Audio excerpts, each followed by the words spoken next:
All right, I'm gonna do my best to go over these. These problems are no joke. I looked over them, but haven't done them yet.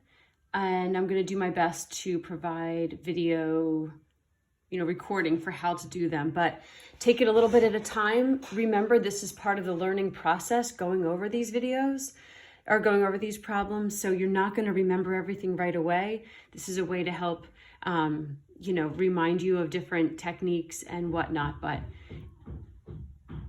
oh goodness, it's gonna be a long process. Sorry, my husband's, okay, sorry, here we go. 42 seconds in, haven't done anything yet. All right, I'm going to try to go through these. I'm going to hope that I don't make mistakes as I go, and I will post the final result so that you can go through it, but I think without a verbal explanation, it's going to seem pretty difficult. So this is also my thought process as I go through, as you can follow along. So we have this graph, okay? For x's between 0 and 5, the function is continuous and differentiable, so that means no jumps or anything funky happening. A portion of the graph is obscured by a coffee stain. It is known that the integral from 0 to 4 is 8, so we know that the area under this is 8. And the integral from 4 to 3 is -3. Well, they're just being annoying there. So we know that in here, they went 4 to 3, so they went backwards and told me the area was negative, or the integral was negative. So if I were going forwards, 3 to 4, the area under this part of the curve would be 3. Okay, f of x is linear on the intervals 0 to 1 and 4 to 5. Okay. For x is greater than or equal to 5, the function is given by this, where a is a positive real number. Okay, man, these guys are jerks. All right, part A. Find the integral from 0 to 4 of 2x times f prime of x dx. So when you go and think about your integration techniques, do we have any way to integrate that? Well, basic integration techniques, no. But we do have integration by parts, and this is going to be an integration by parts problem. So I'm going to have to pick a u, and I'm going to have to pick a dv. So when I'm doing this, I want u to be the thing that reduces in power. So I want this to be my u, and I want this to be my dv. Integration by parts tells me I have to not only identify u and dv, but then I need to figure out what du is. So what's the derivative of this? Well, that'll be 2 with respect to x. And then what's v? So what's the integral of dv? So the integral of dv is v. The integral of this is just f of x. I do not need a plus c. Okay, so let me rewrite. I don't have a whole lot of room here, but so this is going to be, sorry, integration by parts, by the way. Integration by parts. I'll have to make that main sheet so we can keep looking back. The integral of u dv equals, oh my gosh, it's vu minus the integral of u dv. Oh my God, let me double check that. Sorry, I'm going to be a second. U v minus the integral, no, v du. All right, day after spring break, here we go. Let me just double check. V du, yeah. Okay, so here we go. So this integral is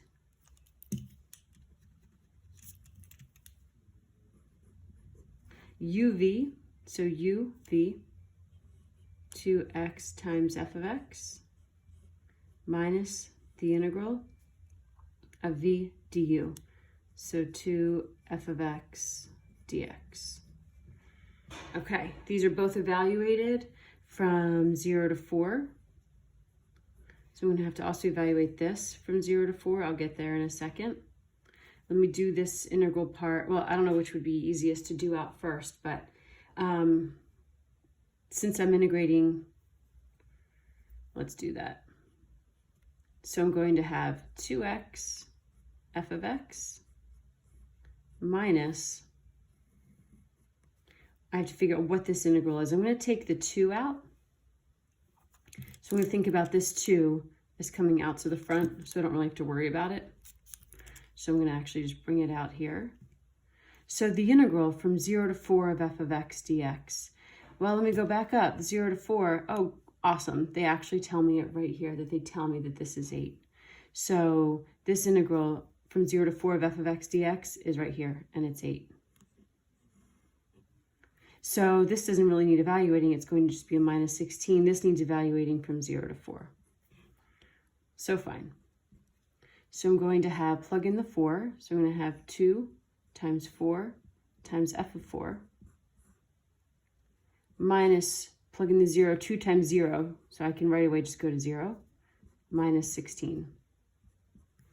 So 2 times 4 times f of 4. Well, here's f of x. What's f of 4? I think we know it. F of 4 is 3.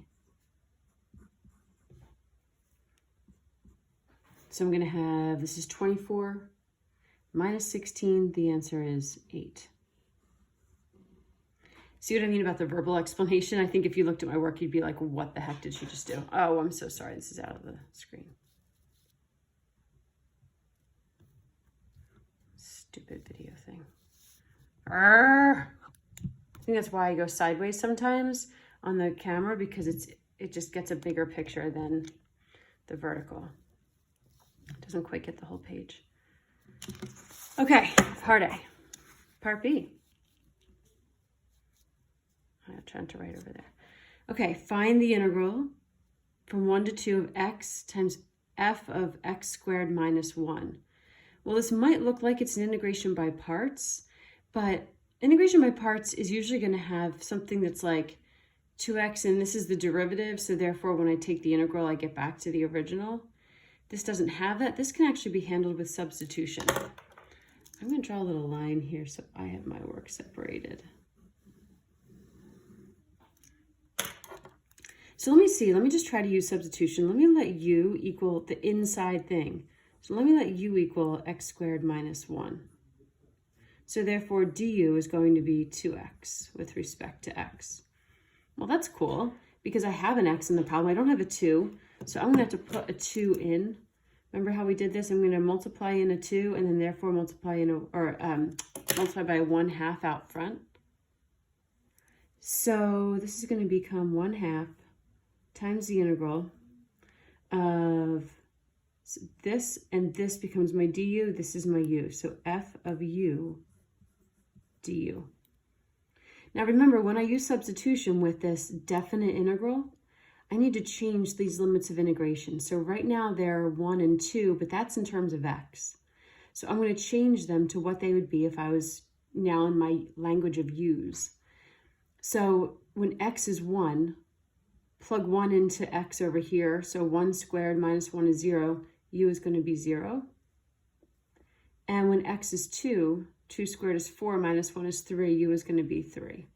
So I'm just going to change that. So maybe I don't ever have to go back to my x language. Let me see if I can just do this in the language of u and get it to work. Okay, so let's see. So this is saying I need to take the integral of f of u. I don't even know what f of u is. Remember, this little definition of f of x is only when x is bigger than 5, and I'm going from 0 to 3. So that has no relevance right now to my problem. So can I figure out what this is? So the u is just annoying. F of u, f of x, I really can use this graph still to try to figure out what the integral or the area under the curve is. So if I want to figure out what's the area under the curve from 0 to 3, maybe I can figure it out. So they told me the area from 0 to 4 was 8. So I know that all of this is 8. I also know from 3 to 4 was 3 because they told me that over here. So if this much is 3, well then what's the integral from 0 to 3, from just 0 to 3? Since I know 0 to 4 is 8 and this much is 3, how much is remaining here? So this must be 5. So this must be 1/2 times 5. So 5/2. And that is it. It's much easier than you thought. But that's why they're so hard, right? They're so hard. I'm going to say this like 7,000 times. They make everything so complicated, even though the process isn't that difficult. Just figuring out what the heck you're supposed to do is pretty difficult. Okay. Let's go to number 3, or part C. Oh, great. Just throw in a random problem that has basically, I don't think, anything to do with that graph. So find the integral from 0 to pi over 2 of this. Okay. I think this is a lot of what your real problems are going to look like, because you only have 2 of them and they're going to be this open-ended free response with multiple parts. So not all the parts are going to relate back up to the original question or the original graph. Because they're going to want to test you on all different kinds of things. So this maybe could be integration by parts, but maybe it could be substitution as well. If I'm using substitution, I always want you to be that inside thing. Well, I do have an inside thing. So let me just try to let u equal the sine of x. The reason why that might be a good idea is because du, the derivative of the sine of x, is the cosine of x with respect to x, and that's also right here. So this might not be too bad. So I have the integral of, this is all going to be du. So I have the integral of f prime of u du. Let me change the limits of integration as well, because now I'm in u language, not x. So put in 0 for x. The sine of 0 is 0, so u is 0. Pi over 2, the sine of pi over 2 is 1, so u is 1. So change that limit to 1. So then what the heck? What is the integral of f prime of u? Well, the integral of f prime of u is just f of u from 0 to 1. Now I might need to actually put the things back in, because I'm going to write this down, but it's not going to be right. I'm going to now have f of 1 minus f of 0. And I don't know, well, maybe I can get the answer here. Let's see. F of 1, go back up to the graph. What is f of 1? Is f of...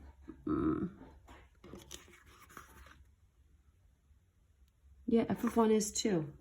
I can get it. So f of 1 is 2. F of 0 is 3. Subtract them. I get -1. I do have the answers up on the computer, so I can double check. Oh my gosh. So I can double check and make sure that I'm right as I go through. But yeah, I don't actually have to put anything back in. I can just keep everything in terms of u's and go back up to the graph to get the final answer. Okay. And last one on this first problem. This is going to refer to an improper integral, or maybe indefinite integral, whatever it's called. So buckle up. Here we go. All right. It is known that the integral from 3 to infinity of f of x is 9. Find the value of a. Oh my God. Okay. Seriously? Holy crap. Okay. So go back up to here. So we were told, so from 3 to 4, let's just go back to remembering that from 3 to 4, we know that this area is 3.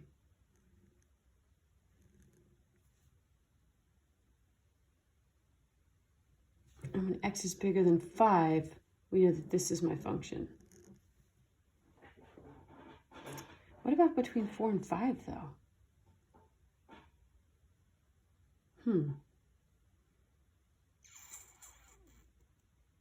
Oh, I guess I know this is linear, right? Okay. Okay, so here we go.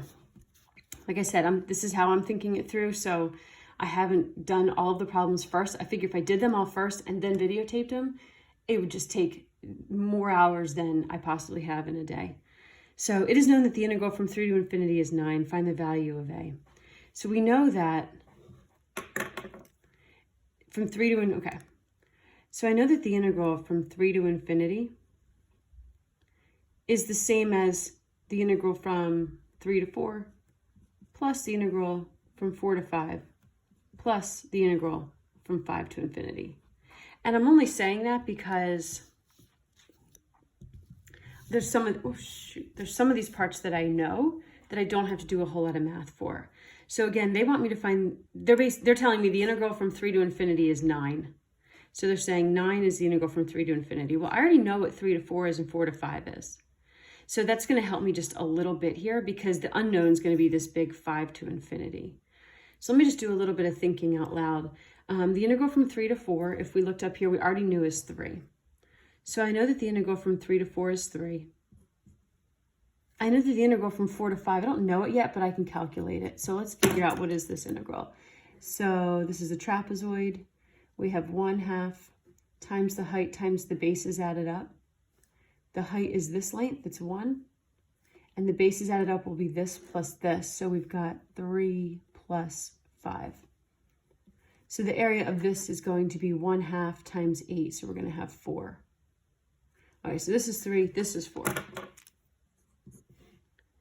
And then I have no clue from 5 to infinity. I have no clue what this looks like. I only know, I mean, I kind of know what it looks like, but in fact, it's probably going to go down, but whatever. It doesn't really matter. I just know I have some area underneath here.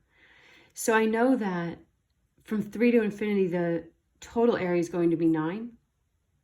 And that's going to be made up of 3 and 4, and then this big chunk from 5 to infinity. So what am I going to do about that? Well, how much is left over? 5, 3, and 4, so this is 7. That means this much is 2. So this was just a really annoying way for me to have to like think hard and know that this integral is going to be 2. So basically,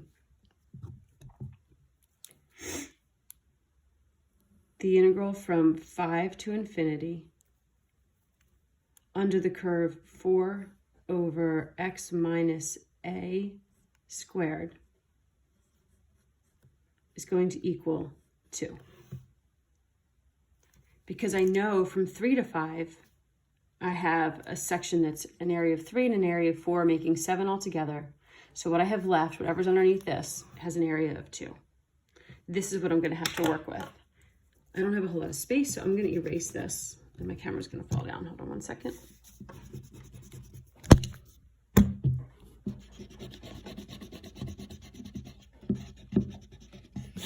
Oh, the joy.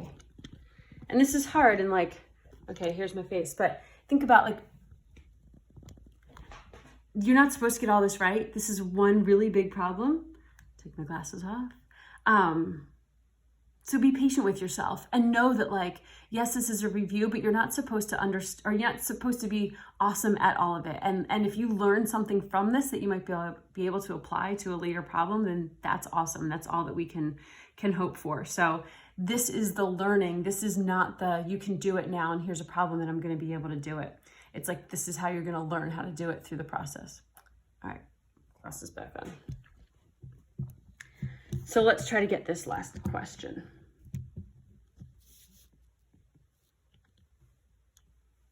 Oh my freaking goodness. Okay. So we did this in like a day and we spent hardly any time on it. So here we go. So they want me to figure out what A is, telling me that I know that the area under this from 5 to infinity is the same as 2. So I'm going to see how I can actually integrate this. So first of all, I would think about bringing my 4 out to the front, so I really don't have to consider that.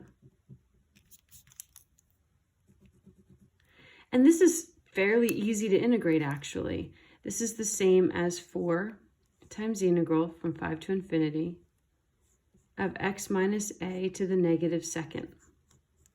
There's nothing fancy here. I actually don't have to use substitution. If you want to think about it as substitution, you can. You could let u equal x minus a, and then du is going to be 1. But once du is 1, that means there was really nothing, substitution wasn't needed. There was nothing I'd have to like account for in my kind of reverse chain rule. So I'm not going to really think about using substitution. I know what this integral is. I'm going to add 1 to the power and divide by the power. So I'm going to have 4, which is the 4 from out here. x minus a, add 1 to the power, and divide by the new power, and evaluate this from 5 to infinity. And I know my result is supposed to equal 2. So, all right, let's see what happens. So to clean this up a little bit, I'm going to have negative 4 over x minus a, and I'm evaluating this from 5 to infinity.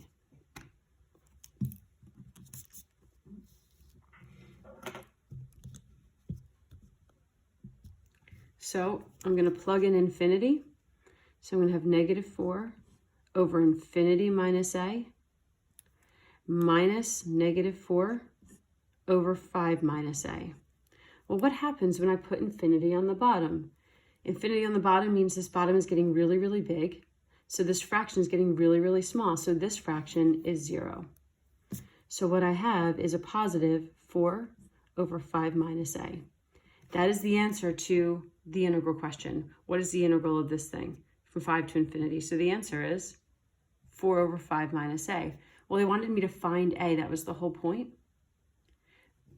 Well, the integral from 5 to infinity was supposed to be 2. So this is supposed to equal 2. And now I have to solve it. So maybe cross multiply. 4 equals 10 minus 2a. Negative 6 equals negative 2a. And a equals 3. Wow. There's my final answer. Okay, so that is number 1. I'll get to number 2 in a second.